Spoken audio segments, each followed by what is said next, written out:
Hello there, Seraphim17 once again. This is my Quantum Break hard difficulty walkthrough. This is Act 2, Part 3, Bradbury Swimming Pool. It is a rather dense narrative, puzzle and exploration based level. There might be some combat in it, but I can't quite picture it at the moment.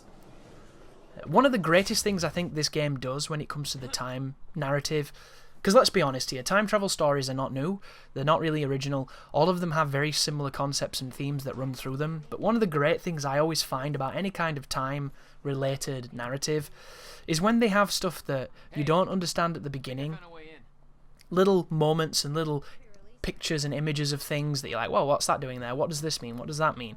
And then as you go through the game, it turns out, it was you interacting with it via the time machine. And I love features like that.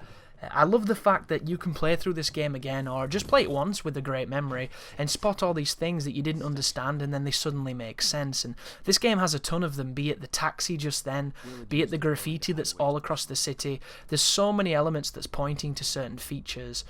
Including some that are not so easy to understand, like the memo talking about the shifter that turned back into a human seemingly and referenced itself as being a hatch between the void. And there's a character in the game called Hatch who's super mysterious, and it's like, is it him, is it not him, and features like that. But just the amount of little pieces that you can put together, I really appreciate that kind of thing. And the game is full of it, some really beautiful moments, and I think it really helps to get into the minds and support the motives of a lot of the characters.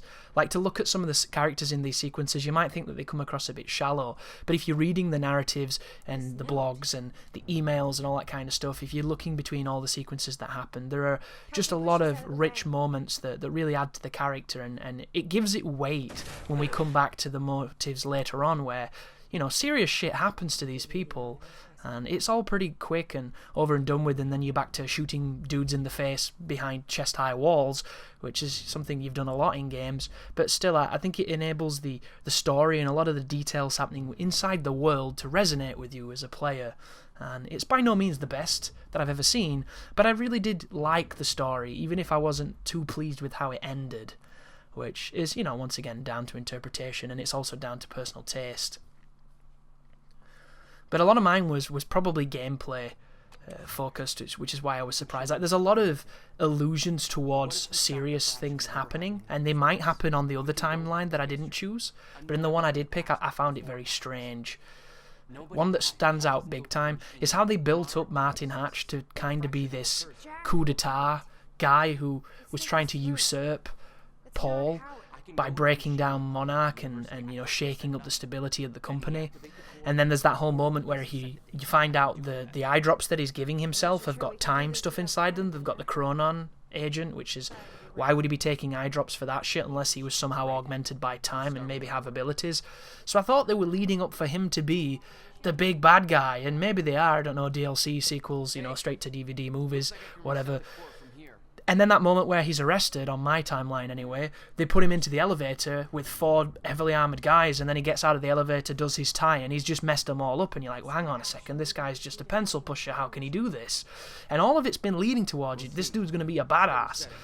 And not even Paul knows that this dude's a badass, because you read one of the emails, is like, he took out 4 of his guard unit, and he didn't look like the guy who was even trained in hand-to-hand combat, so nobody understands what this guy is about. And all the way through the game, they're mentioning there's no history of this dude before a certain time. It's like he just popped out of time. So they're alluding to this guy coming from another zone. And then at the very beginning of the game, if you turn around, he stood outside the university before the shit kicks off. It's really, really eerie. And it's all coming towards him being this important part, and then of course he tangles with Burke at the end and they fight, and then he stabs him in the fucking eye and it's done. It's like, what? You can't stab the guy, he's going to be the twist. And on my version, he wasn't the twist, unless he was, and I missed it, and that's way possible, because I played this game in a binge. I just played it till the end and had a ton of fun. Maybe I missed a lot of details and a lot of information that would help me elucidate it, but I just didn't see the point in that narrative going that way for it to just end that way as well. And another thing that I felt too, I don't know if you got this, I felt more for Liam Burke than I did Jack. You know, I had no affiliations whatsoever with Jack for the story at all. The only thing that resonated with me personally was his relationship with Beth, and this idea that she spent her entire life waiting for you. And it's such just a profound sentiment that I thought was really powerful. And especially if you've played the game, because of course it doesn't end that well on one of the timelines for her, outside of, you know, towards the end where it kind of changes. So it's this bittersweet, it's almost this romance that never was, which I think is one of the things that Remedy does really well.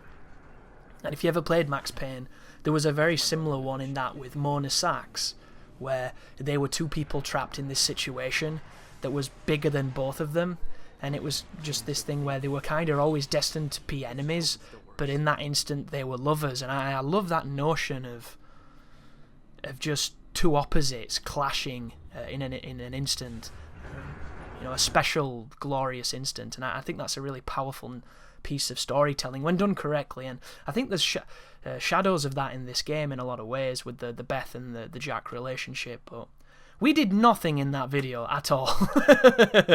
There was no gameplay as far as shooting. There was just a lot of story and a lot of pressing buttons, and there's nothing wrong with that, folks. There really isn't. It's a good narrative and gameplay tool to pace things up so that you never feel like you're doing the same thing. But the people coming here for challenge and to shoot dudes, probably not your favourite level. But thank you very much for watching, and you take care now.